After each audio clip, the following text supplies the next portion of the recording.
Hello, everyone, and thank you for joining us on today's webinar, Certification, Compliance, and Competency, How Companies Adapted During COVID to Address Remote Learning Challenges. Our presenters today are David Wentworth, Principal Learning Analyst at Brandon Hall Group, and David Progler, Managing Principal at Latitude CG. I would like to extend a thank you to Latitude for sponsoring today's webinar. Latitude CG is the home of Latitude Learning, the partner learning platform designed to train the people that sell, service, and use your products. They have over 20,000 portals created, over 3 million users to date, audiences exceeding 250,000 learners across 6,000 locations and over 90 countries, more than 1 million enrollments per month, more than 40 solution awards, and they are building and implementing partner training solutions for over 20 years. Now, for those of you that aren't familiar with Brandon Hall Group, we are a research and analyst firm that empowers excellence in organizations around the world through our research and tools. A quick mention that we have several certification programs currently open for enrollment, including our Certified Learning Strategist program. Visit certification.brandonhall.com for more information. Your participation in our surveys is one of the most crucial components of our research. So if you see any surveys on our schedule that you would like to participate in, it's always greatly appreciated. All participants do receive a piece of complimentary research once the results have been analyzed.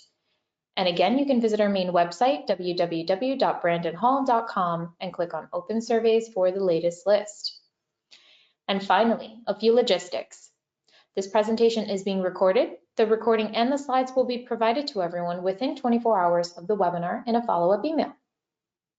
If you would like to ask a question, please do so by typing it into the question box for our presenters. And finally, if you would like to download a copy of today's presentation instantly, you may find it in the handout section also on your control panel. And without any further delay, I'll turn it over to Dave so we can dive right in. Great, thanks so much, Melissa, and welcome everybody. Please familiarize yourself with that question box. I would like to have this be an ongoing conversation today. My co-presenter David Progler has got quite a lot of insight and information to share, so we want to be able to include you in that conversation, and that question box is how you're going to do it. So obviously, as we stated in the title, we're going to talk a little bit about compliance and certification, especially in the current environment that we're facing. Obviously, there's been a lot of challenges to learning in general, and we have found that that has struck a lot of different compliance programs, especially hard, given that a lot of the type of certification and compliance that goes on has been very much hands-on in person for a very long time. And so, a lot of things have shifted. So that's why we're really glad to have David with us today.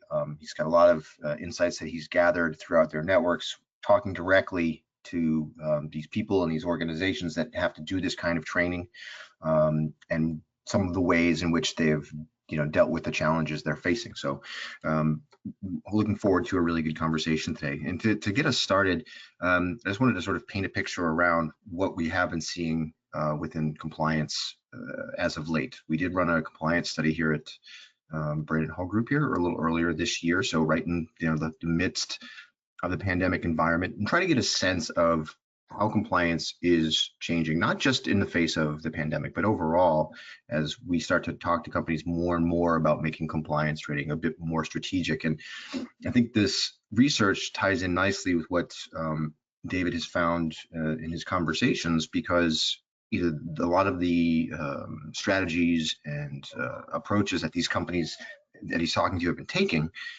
definitely point in this kind of direction. So to start off, one of the things, just very generally, we ask companies, how effective is your compliance training, right? And this is a very subjective question, because effectiveness means something different to almost every organization, especially when it comes to compliance. We didn't want to define it for them. We wanted to say, based on your definition of what effectiveness is for your organization, how effective is it? And although you've only got 12% giving it a 5 on a 5-point scale, which 5 would be the most effective, this scale is actually pretty good. These results are pretty strong compared to other types of learning that we ask this kind of question about, things like leadership development or sales training or soft skills. I think companies judge themselves a little bit harsher on those. And I think one of the reasons that we see that companies are more likely to see their compliance training as effective is because oftentimes the outcome that they're after, it's relatively low hanging fruit. It's we just want people to complete it so that we can turn around for an audit or demonstrate to some sort of outside agency that we have met our compliance requirements. And so we wanted to dig in a little bit about this. So what is the purpose of your compliance training within your organization?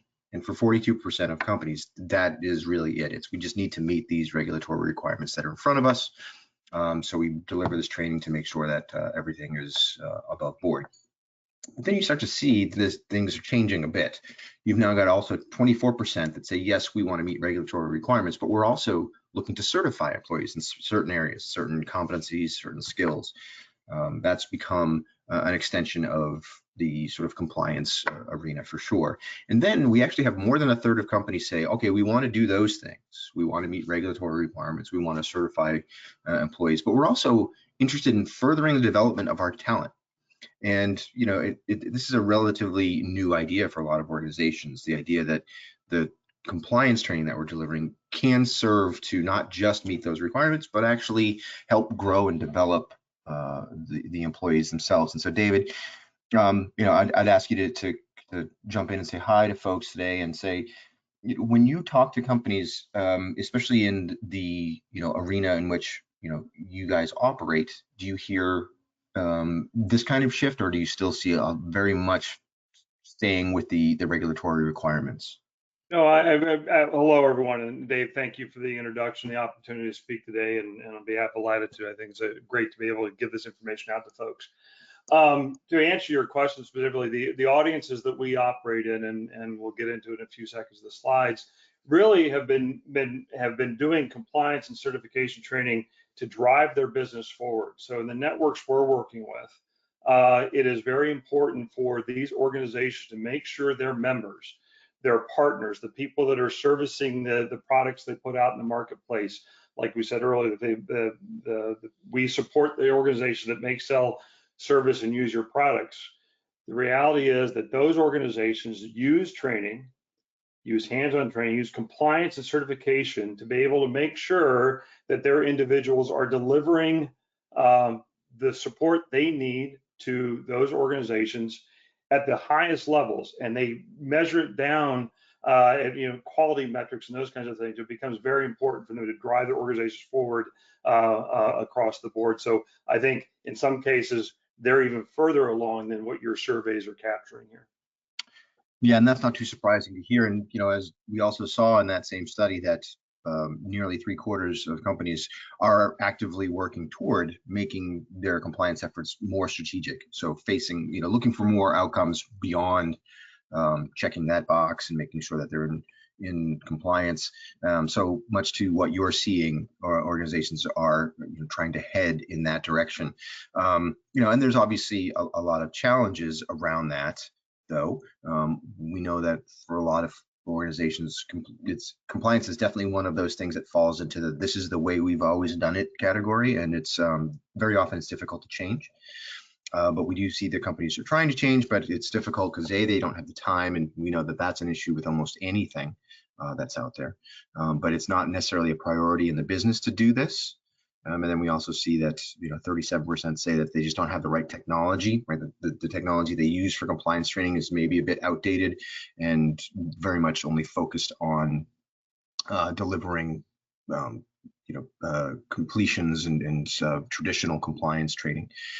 So let me chime in here real quick, Dave. Sorry to step on you here. One of the other points that is in thinking about this, as we've seen these networks evolve, when they make it part of driving their business success. So yes, they realize these same pressures and these same concerns, but as you tie that back to the success of your organization to deliver and reduce their costs, they found a way to offset these things by making it a priority in those things. So I think it's an interesting balance point to organizations that are looking forward to do this in the future and add to it.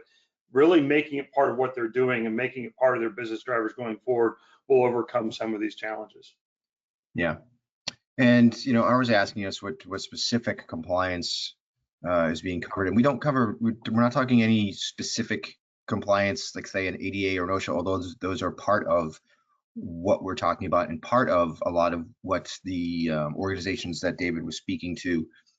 Those are some of the compliance regulations that they need to adhere to. But because it's different for every organization, depending on the industry they're in, they have global organizations, and we don't know what kind of direct compliance regulations that these organizations are facing. So it's a more broad sense of compliance, how they're handling it, what matters for them in their particular industry, their particular organization. Correct. Yeah. And so the last little bit that I wanted to share from our research, which I thought was actually very striking to me, because like I said, this study was earlier in the year, right? So earlier in 2021, and we were fully in the throes of the global pandemic. And so what we saw is this obvious huge shift away from in-person ILT training, which was, for as long as we've been measuring these sort of things here at Brennan Hall Group, that has been the #1 way that organizations have delivered compliance training. And then we see now it's down at #4 in this particular list. So there still is, compliant instructor-led classroom training going on, but not anywhere near to the degree that it was. And organizations have had to rely much more heavily on e-learning modules, online tools, video learning, also, as well as virtual classrooms, things like that. So there was a huge change that happened rather dramatically and rather quickly. So obviously, David, as we get into some of the conversations you've had, that was probably, the very first big reaction was, what do we do now, right? Right, exactly. And I know and the organization we're talking about, and I'll go over in a couple seconds, the idea of what have they done, what do they react, how do they transition, how do they fill that gap, and more importantly, now that they've done that we've been doing this for 20 months now, what are the things they haven't been able to do, and what are the things that are beginning to fill that? And so again, it's a long-term discussion. There's a follow-up to that we'll be going over today, and I think we're not done yet, but I think there's a lot of positives to be realized from that, including the transition to virtual technologies and other approaches to learning. Yeah, so that's what we're going to do now, is sort of turn into and get some insights into what's really been happening, right? So we've got the research and the survey that gives us some data and some insights around the big picture of what's happening. But David, you've spent some time working with these organizations, so you can see what's happening on the ground. So first of all, tell us a little bit about where some of this information comes from. Yeah, so again, thank you, Dave. The reality is we've been doing this now. This is our third webinar. This happens to be the second one that we've done in the COVID space. And when we came out of our spring presentation or analysis efforts, we really felt that the compliance and certification programs required a little more digging. We were talking in general. We talked about how your programs were impacted, that kind of stuff. But what we were missing was sort of the detail in that, because we knew they were uniquely impacted by this, right? We did this as a follow-on to our earlier interviews, and we updated our findings along the way. The types of organizations that, in a broad sense, that Dave was talking about in the previous slides were think about compliance training in general. We're talking about organizations that make, sell, service, and use products, networks. Think of dealership networks for the OEMs. Think of heavy equipment support entities that support heavy equipment that's out in the marketplace. Think of any type of machinery that has a support network. Those are the kinds of organizations we're talking to, and they really don't look at compliance as a check the box activity. They use it as a driver to make sure they're driving and providing the highest quality of services to the network and all the KPIs that go along with that. Our approach was similar, though. All right, we really did a broad set of surveys out to a large group of folks that we commonly interact with, and we did targeted interviews with key stakeholders and organizations that really were intended to dig in. And one other thing, and it was kind of nice, I actually got to go to a trade show, not a trade show, I went to a conference recently with a lot of these folks around. So it really provided 3 different avenues to explore data and get information. And the really neat thing was, when we went to this trade show or the conference, it resonated with what we had already been discovering out there. And we really were asking about what are the impacts, of things on your compliance training program. What are the challenges you're facing? What's working, what's been problematic, and what does a return to normal look like? And that last one really is still ambiguous and amorphous, and we're trying to figure what that is. And I think more questions than answer, but I think there are a lot of positives coming from that. So that was the bad background. Yeah, and I think to me, what I've been picking up from the conversations I've had over at least the last 12 months or so is that, this idea of return to normal isn't even really the question anymore, right? There's no return. It's sort of normal is something new. Yeah, and, definitely. No, it was certainly a lot of over a 3-day session. There were a lot of things that were going on, and a lot of different things being discussed. And normal is a new normal, not a return back to old. Although a lot of people still felt like it. This is really our when we look at these organizations that we're talking about, there is no replacement for hands-on learning for organizations that train and support partner networks, right? The people that sell, service, and support complex machinery. These organizations rely on the fact that these certified trained partners better perform and create more quality across these networks. These organizations were uniquely impacted. I want to revisit back a little bit, were impacted by when the pandemic hit. And while there were efforts made to use virtual technologies that were successful, they haven't fully filled the gap with respect to things. And we'll talk about a little bit more. But to go back and talk about how they were impacted uniquely, remember, most of these organizations have big training centers that don't get shut down. And what was going on when this happened, when the pandemic first hit, they all went away one day and said, okay, how do we do this? These are training facilities that were chock full week after week, year after year, no downtime to make sure they could keep their training up. And all of a sudden, these things were shut down, right? They were able to move the hands-on requirements that were mandated to the people in the network were suspended, thinking they're not quite sure how things were going on. Accordingly, associate qualifications for individuals were suspended or curtailed. Sales and service organizations were impacted as well.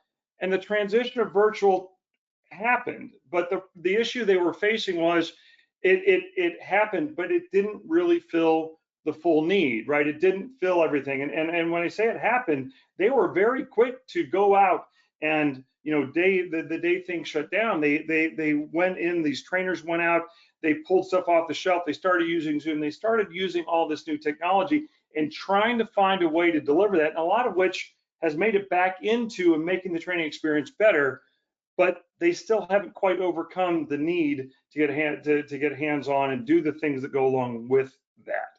So go to the next slide there, Dave. I mean, from there, right? So looking more long-term, right? What has happened since then?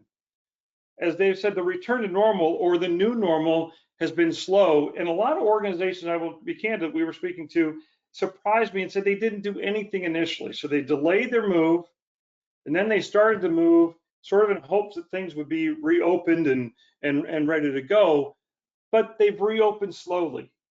And what has happened along the way is, and we'll get into the details, they reopened slowly. It's really created a backlog of demand from a training perspective. They're really beginning to reach the limits of extending and waiving training requirements because of the nature of getting these people trained and having them certified and be able to do things at the right level is beginning to impact, as the last bullet point, their knowledge, their KPIs, things that go along with that. And sales and service of new products, this is even more fundamental. The ability to put those things out there because they can't train is also being impacted. So we're seeing a lot of ripple effects in the delays getting back to this and the need to put hands-on training in place or be able to get back to it in some capacity. And again, there are efforts to be able to do this from a virtual perspective as well, but not all of them have been able to close the gap with things. Yeah, and that was the real issue at the very beginning of the pandemic, let's say in early 2020. there was people weren't sure that it was going to, how long it was going to last. And so there was a lot of wait and see early on. And that was definitely difficult for organizations who maybe hadn't already begun that sort of digital transformation. And so the longer that organizations waited, the further behind the curve they got. And I think it's interesting to, from your perspective, to see that those KPIs showing decline as a long-term result of the indecision or the inability to move forward earlier on. So the idea that things had, we know that some of the first things that companies did when this happened and moved some of their ILT directly into a virtual classroom, the results were mixed, not often very good, because the content really wasn't designed to be virtual. The facilitators weren't necessarily good at being virtual facilitators, but at least they had started the process of making a change and trying to not leave dead space, right? We needed to do something to fill the gaps. And then as time has gone by, companies have gotten a bit more strategic about how they approach this. And what we saw, and we did a study focused on L&D in the COVID period, time period, and we found that for a lot of organizations, obviously, learning has become a pretty big tool in this transition, as organizations have needed to, keep their skills up. They've had to reskill employees for certain things, upskill employees for new roles, as the needs of the market have changed because of the pandemic, right? So it's not just the impact on the way the organization operates, but the market in which they operate has changed as well. And so there's a lot of things that had to happen, and learning played a huge role in that. And for more than 2/3 of organizations, learning played a big role in making sure that we could upskill, reskill, and keep everyone up to speed with what they needed to do. Right, and I think to your point, Dave, when we talk about the organizations that we're working with, their transition to virtual, they were able to do a bunch of things. They were able to start having those classes and keep the training going, right, and be able to use virtual in some capacity. There's always been this tension about getting someone off the shop floor and putting them in a training facility. And one of the things that forced them to do is let's figure out how to use virtual where we absolutely need virtual or can use virtual, and really focus on the hands-on components so to limit the amount of time. So we've seen that transition, but what we've seen over this longer period is the ability to replace hands-on is still something that they're working towards, and it really needs to be focused. Using the term reskilling here, there's always new stuff going on out in the marketplace. They're always putting new products out and those kinds of things. So it's evolving, and it's not just a static thing. So making sure you have the mechanisms to do all of that, and whatever the new normal looks like is going to be vitally important. Yep, absolutely. When you think about one of the big issues we came out of this discussion with was training backlog. Oftentimes, from a compliance perspective, the compliance rules in a broader sense aren't evolving that dramatically. But in networks where people are putting products out, the reality is that product stream is never stopping.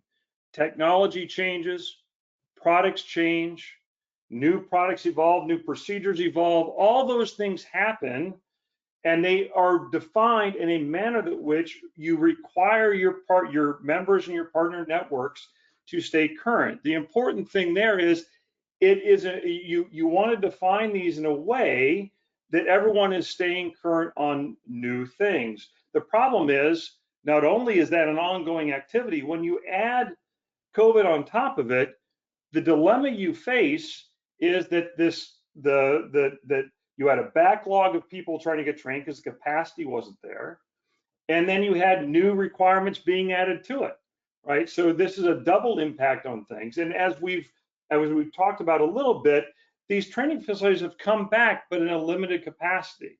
And when you talk about that from a general perspective, what you're hearing, and when we spoke to these folks, they've come back a limited capacity, and oh, by the way, they need to be compliant with COVID rules, right? So you have a situation where you're only getting about half the people back into the facility, right? Then you have to keep them separate. It's not like everyone in this picture who's hunched over a machine, right? You have to be careful about what they are. So not only is the training facility at limited capacity, but the ability to train effectively is also impacted. One of the things we've heard, and a positive statement down below, is using virtual technologies within the environment to make it easier for people who are actually in a facility to have a better experience when they're there. As a result of this delay, we're going to see the number of partners in out of compliance will continue to grow. And we say partners in the larger sense. Often these networks are saying, look, Mr. Dealership, you have to have X number of people that look like this to service these vehicles. And as the individuals within the organizations don't get trained or don't stay current, the partners will be out of compliance. And again, all this has a ripple effect across the network. Ability to launch and support new programs and new products is being impacted, right? One of the things that we also heard very strongly in these conversations, especially in the automotive space, as we as a society start moving to electric vehicles, right? There's a big effort to make sure the individuals in the service networks are able to support them, right? The ability to not do that and not get hands-on is putting things at risk with regards to any product that's being put out there, especially these new products, which are a new trend of, which is a new set of technology there. And as I've said a couple of times here, they're beginning to see, and they do this, I've repeated this a couple of times, because the KPIs are trending downward. This is the thing they use to drive their business. It's vitally important that they make sure they address these things. Now, the positives here, the transition of virtual training has reduced in-class requirements. As I said, transitioning to this slide, our ability to, or what we saw organizations doing was simply on day one, go away, then come back and try to do it virtually. They realized virtual training wasn't the solution to the problem, but they could strip away pieces and parts. So now you take this 5-day class and you reduce it down to 2 or 3 days. So that reduces the amount of time people are out of the facility. It reduces the amount of time someone has to be in a classroom, and it increases your ability to have more class offerings for on hands-on training. So we're beginning to see that as a trend and a positive impact there. And also an evolution of this as they started to go to virtual training tools. And what we mean by that is, to go elaborate a little bit, we had an OEM that we were speaking to that on the day things shut down, their tech trainers went home and started pulling cameras off shelves, started doing everything, and they tried to figure out the best way to deliver training in a hands-on training in a virtual way. And what they ultimately landed on was using this kind of technology with multiple cameras and multiple viewpoints and everything else to be able to deliver it as most effectively they can. There wasn't a replacement for turning a wrench, but they were able to get into a more, give a lot more visceral or detailed interaction with the content. And what happened as a grassroots effort made its way into these training facilities to deliver it online. But what they're also hearing is the ability for that training and that technology to be used when people are in the training facility so they have a better experience. So if I only have one person around a system at any given time, I have the ability to show that to the other people that are attending the class, and they can look like they can have hands-on. And what they're seeing and what they're hearing is when they actually do get hands-on, and it's their turn at the display or the device or to demonstrate, they're able to have a better experience. They're better prepared when they get there. So a lot of real good positives, but still the impact here with the backlog of training and the evolving requirements. Yeah, and I think that example that you give to me to me is such a great example of this transition, where you take something where on paper 2 years ago, if we talked about it, they would say, well, there's just no way to do this without having everyone around the machine or the device, touching it and watching the instructor, make the adjustments, make the repairs, whatever it is. And, they could argue all day long that there's just no other way to do it, and that's how we're going to do this training. And then they sort of are forced into doing something different. And then you see, as you described, this idea that now I've got multiple camera angles pointing at the machine as the trainer works on it. And so now all of a sudden, people who are watching this, as opposed to being there in person in a room with a bunch of other people crowded around, now they're actually able to see details they would have never seen before. They've seen how it works in a way that they can't do in a classroom, where they might not be able to see everything. They're able to hear every word, every instruction, probably better than they would have in a room full of other people. And so you see that, oh, not only can you do this in some ways, it's actually maybe better. There's a value add here to doing it this way.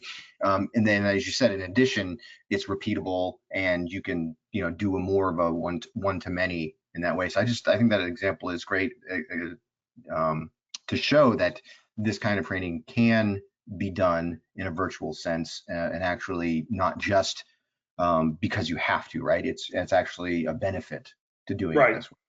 Right. Agreed.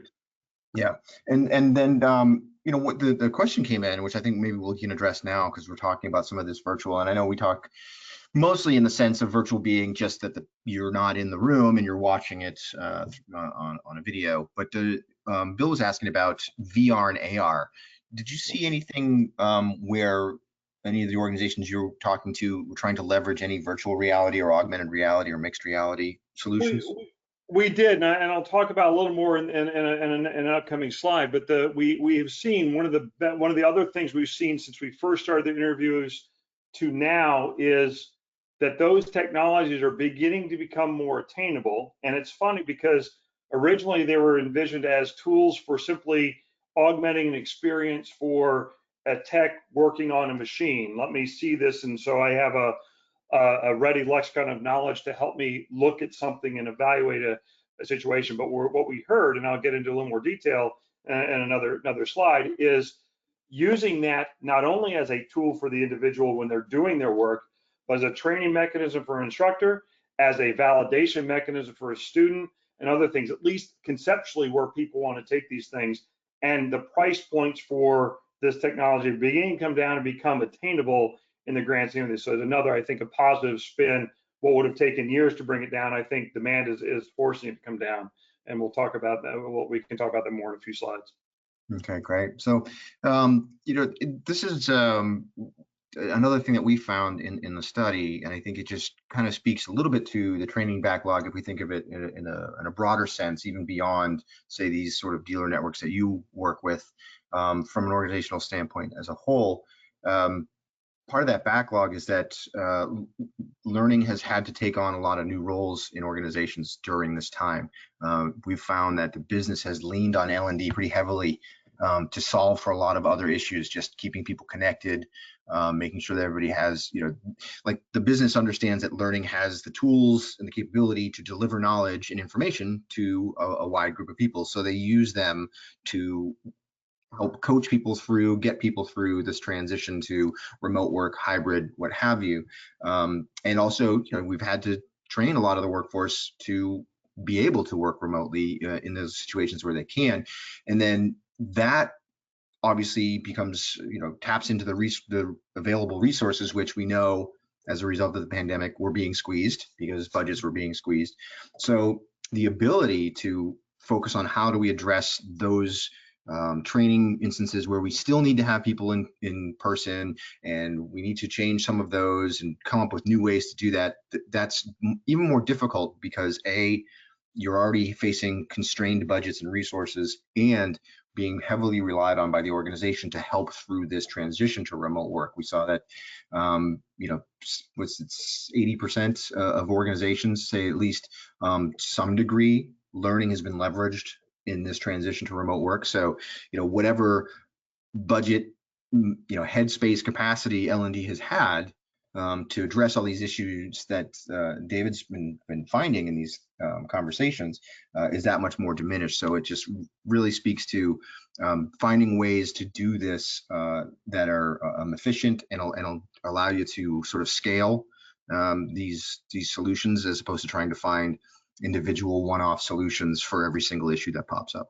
Right. One of the add-ons to that, obviously, is all those budget constraints are there. What we did know that there are components of that with regards to making sure that as you're not pushing you're not running these large training entities or having there were reduced costs. So again, we're seeing some of that reduced costs being invested back into the virtual technologies and some of the expansion of the VR and AR things that we saw out there. So it's something to be aware of as well.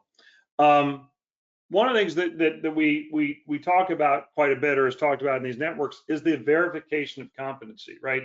Simply taking an e-learning course or taking an assessment and all things go along with that can begin to prove someone's competency in an area. But the reality is that organizations that do this have invested a lot of money in advanced training centers for people to go through these things, right? And in environments that allow you to simulate,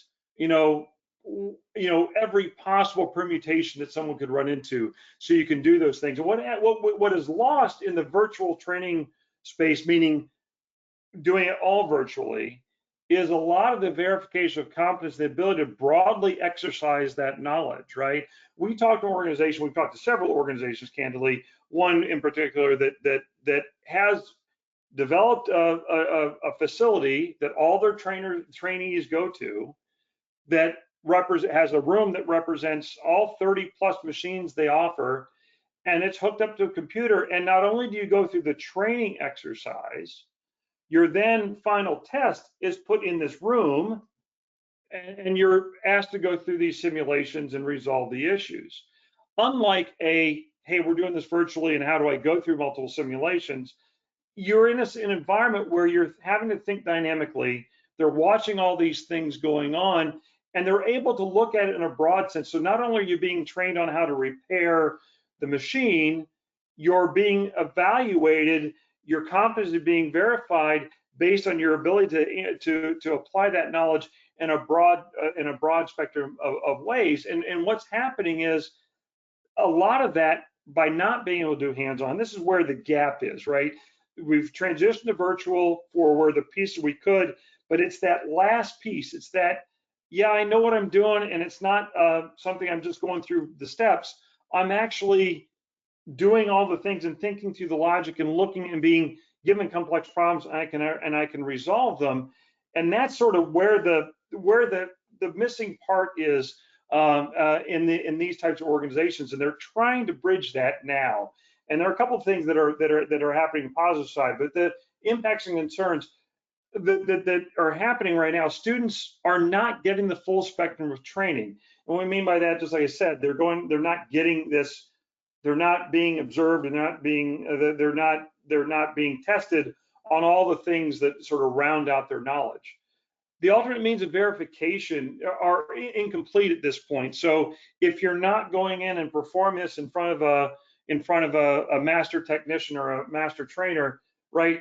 It's not as rigorous as it should be, right?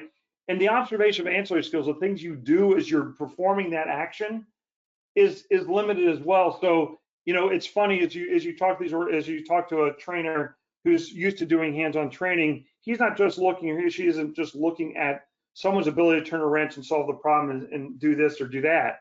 What they're also looking at is all the things go around it, in that larger set of problem solving. Hey, I give you a curveball, how do you address it? And that's really an issue with regards to how those things are being tested and evaluated. Now, a couple of things here, some positives we saw some positives we saw along this, right?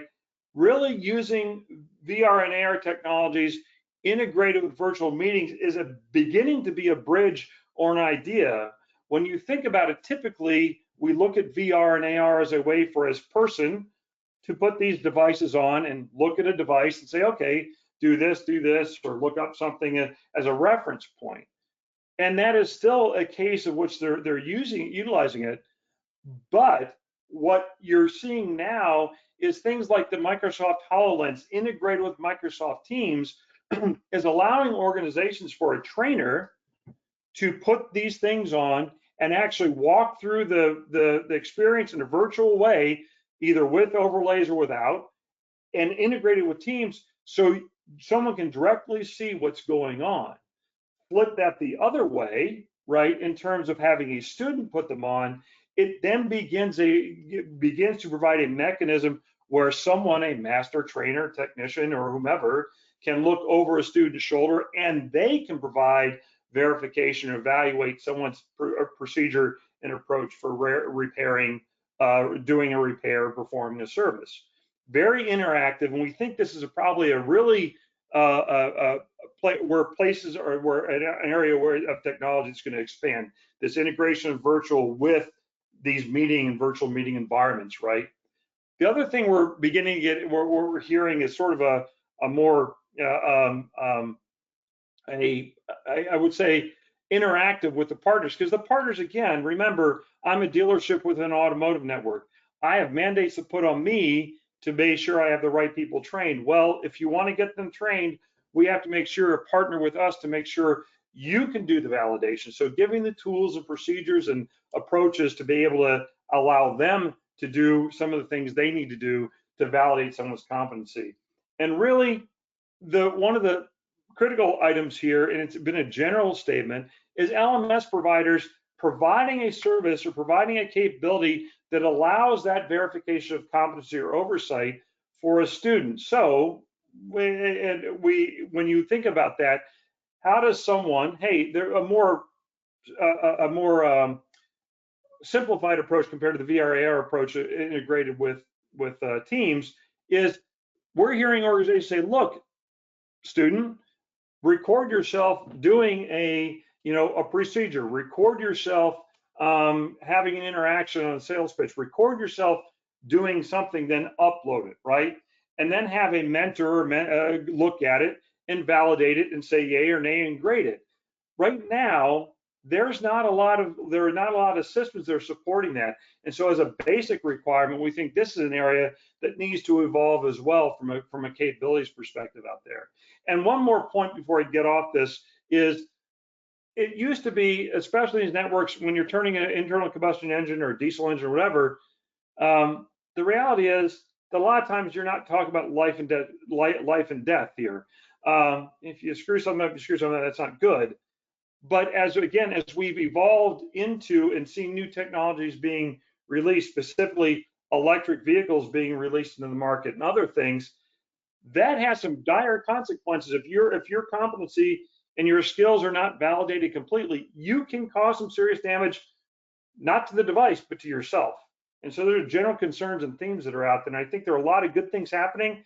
I think this represents something we're going to keep an eye on over the next several months and years as we move forward to the new reality of things.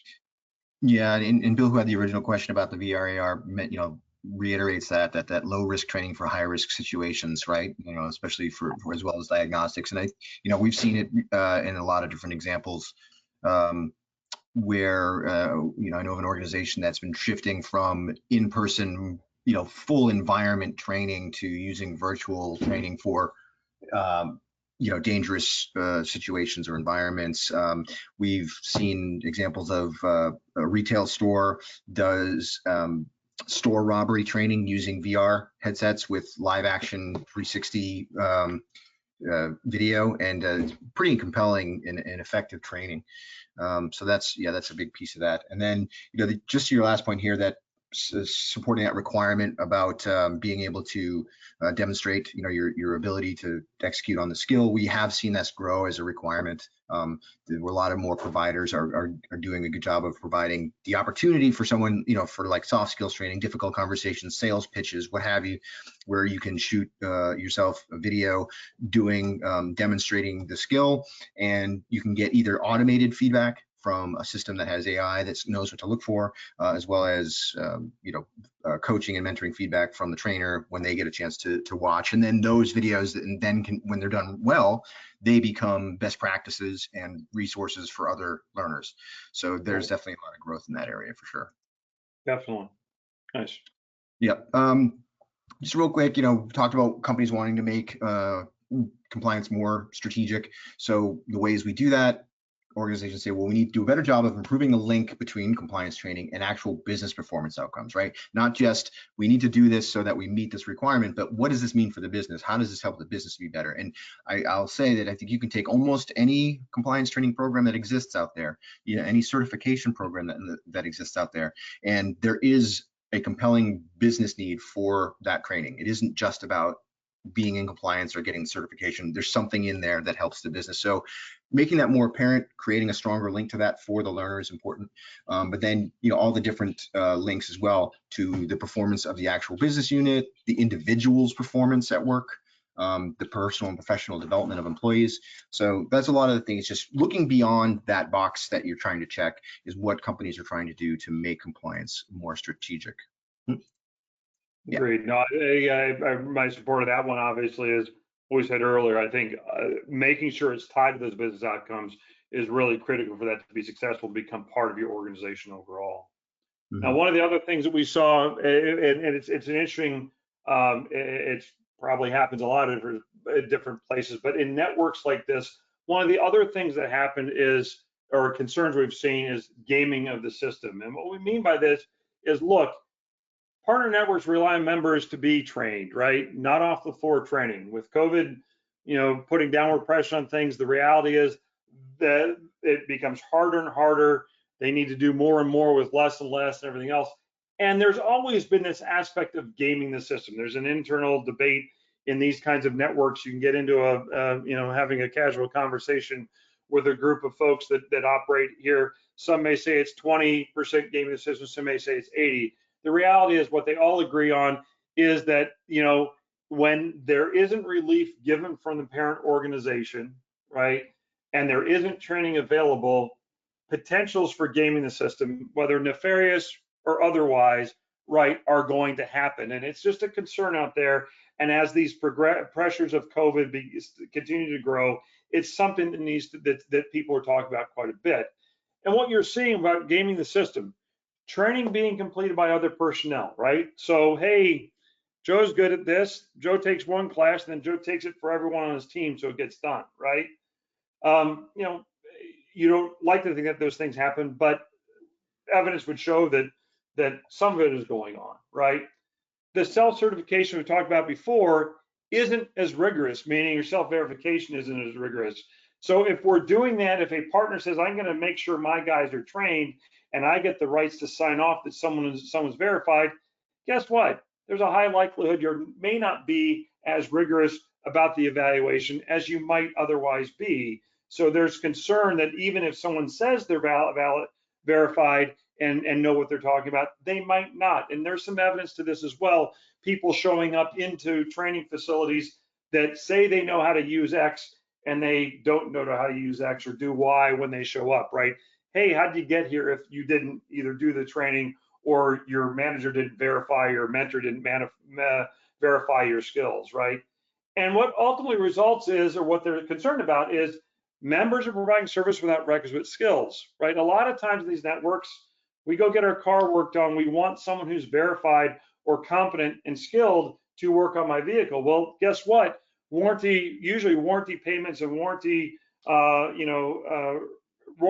to a dealership are really contingent on that. And if someone is trained on the books but not really trained in a competent manner, it creates some concern out there. And this is just a general underlying theme, and I think it's because the tensions between the training organization, between the parent organizations and the partners and the individuals are sort of in that state right now, and it will return back to normal at some point, but it's a concern out there. And so how are we addressing that?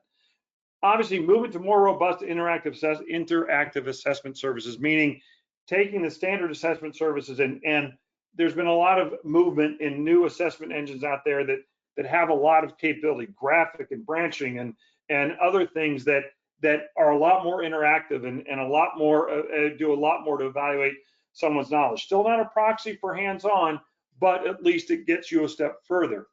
Use of virtual service combined with new tech, as we described earlier, the HoloLens and being able to know that Dave's the guy in the lens and other things is helping.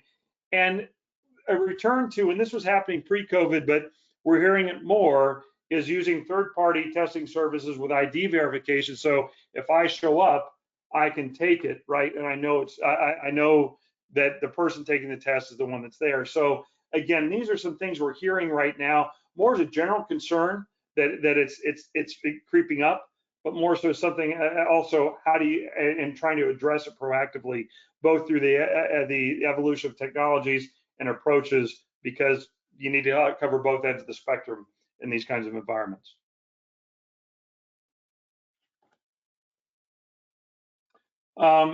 Lastly, the other big thing, and I think it's sort of indicative of everything, we hear it consistently, right now. The other thing that these networks are dealing with right now is the dearth of individuals, right, or the lack of individuals, pardon me, that are able to join these organizations. First of all, they've had these environments are often, or pardon me, we know that the people going to the trades, people going into to repair vehicles, going into environments is greatly reduced.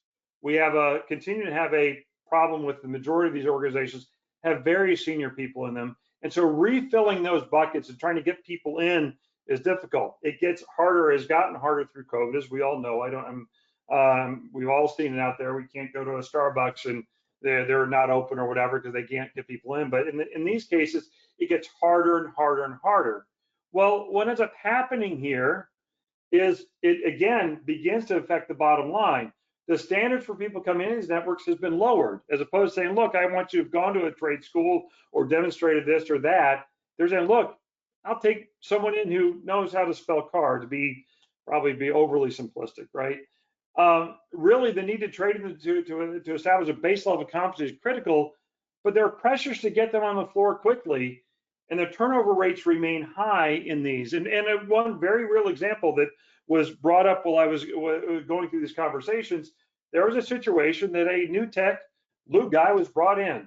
In theory, he was trained, he was put on the floor, and he was charged with changing the oil in a vehicle.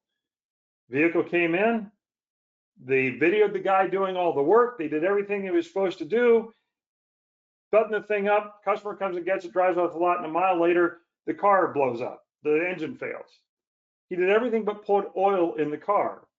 And when you go back and look at the records, it wasn't that he was, the rigor there and the village support and all that kind of stuff happened. So this went from being a simple oil change that turned into a dealership issue, a warranty issue, potentially a publicity issue if they didn't address it, and it just sort of could mushroom out of control. It didn't get that high, but it did go up to corporate to get resolved, right? So really, it emphasizes the need to have training and to be able to do training in an effective manner across the board to make sure you're putting people in that network that to provide service at the highest levels to increase quality or to deliver at a quality level and really achieve high customer satisfaction.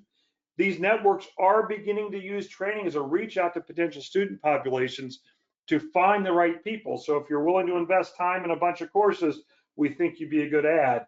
They know the value of it. They know if they get people to commit, they'll get the right students in. So again, that was sort of the last point that of concern that we discovered.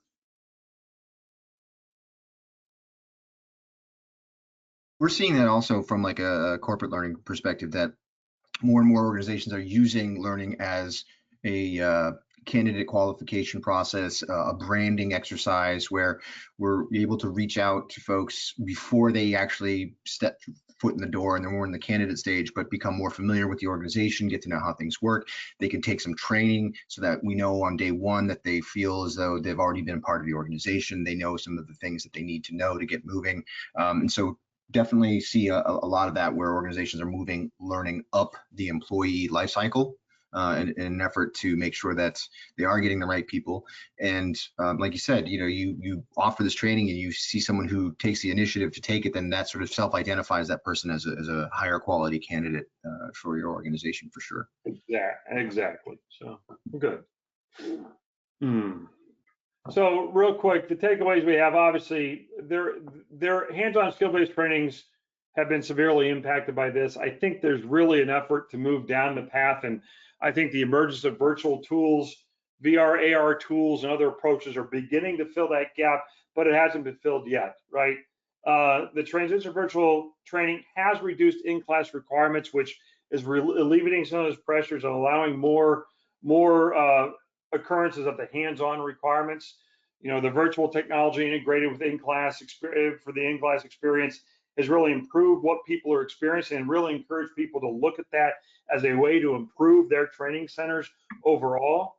The use of VR and AR technologies integrated with virtual meeting, I think, is really a promising emerging technology, right? The ability to do that not only from a instructor, or not only from an elaboration of someone repairing a vehicle, but from an instructor perspective to a population and from a student to the instructor for evaluation, I think is vitally important to look at. Partners are really active because they want to stay current, they want to stay active, actively work with organization to implement a more robust verification and competency approaches. Really, I think that is vital. It's a mechanical and process-oriented approach, but it's something that's achievable for a lot of organizations, right? And then lastly, encouraging organizations to really move down to more robust interactive assessment services. So you're getting, at least if you're using e-learning and you're using some of these things, that the assessment services you're using are really having an impact, and then testing the knowledge in a rigorous and dynamic kind of way, I think is vitally important. You won't get away from hands-on, I don't think, to get to address all the different outcomes and give the different scenarios and the dynamic nature of things, but it does at least move the ball down the field further and close the gap even more to provide a platform for what a new normal looks like, when you may only have to go into a training space or training location, for a day, right? And again, reduce that amount of time. So that's the summary of the things we were able to discover during all of this. Yeah, and I appreciate that. And we did have a couple questions come in, so let's try to address. The first one is pretty straightforward, and I'll take a crack at this from Bill about, do we see that are LXPs more appropriate than LMSs to support this kind of evolution? And I think in this particular case, not necessarily. I think at one point that was sort of the promise of the LXP was it's the next gen of learning technologies, and it's going to allow you to do all of these different types of learning engagements. But what we've seen is that a lot of the LMSs have made that shift as well, and they're more of a next gen platform, and they allow a wide variety of learning experiences, whether it's VR, AR, games, videos, what have you. And so I think in this particular case with certifications and compliance, there are many opportunities for the LMS to solve for this, and in fact, an LMS might have a more robust tracking and reporting structure for that particular environment. So that might be what you need. At the same time, the LXP, what really is the driver for the LXP is it's for that learner experience, right? It's right in the name. It's the idea of it's easier for the learner to explore and find and to get curated content, more personalized, so that could be effective. It just depends on your particular situation, and that's always the point of view that Brandon Hall Group takes. Is it really depends on what your use cases are as to which technology is going to make the most sense for you. So I wouldn't say that, even though we're talking about this transition to a more modern version of compliance, more strategic, more broad set of modalities, it doesn't necessarily mean that an LMS is not going to be able to provide that environment. I don't know if you'd agree with me or not, David. But yeah, no, I completely agree. I mean, obviously, it's really what you're trying to accomplish there, and I think there's an interesting marriage between the two, and as we look at and explore how you might integrate those virtual technologies into the LMSs and the overall experience within, let's say, one of these networks, it does require something. But I think you're right. Is what business objective you're trying to solve at that point? Yeah.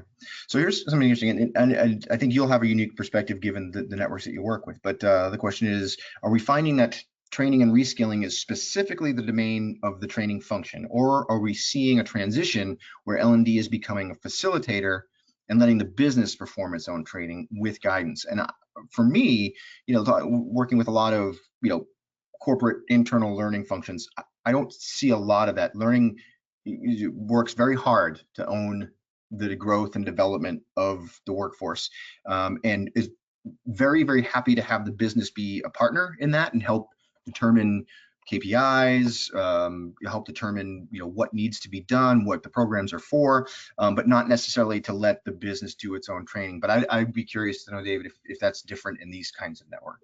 That is parallel with what we see. I think it really depends on, definitely on the technical side of things.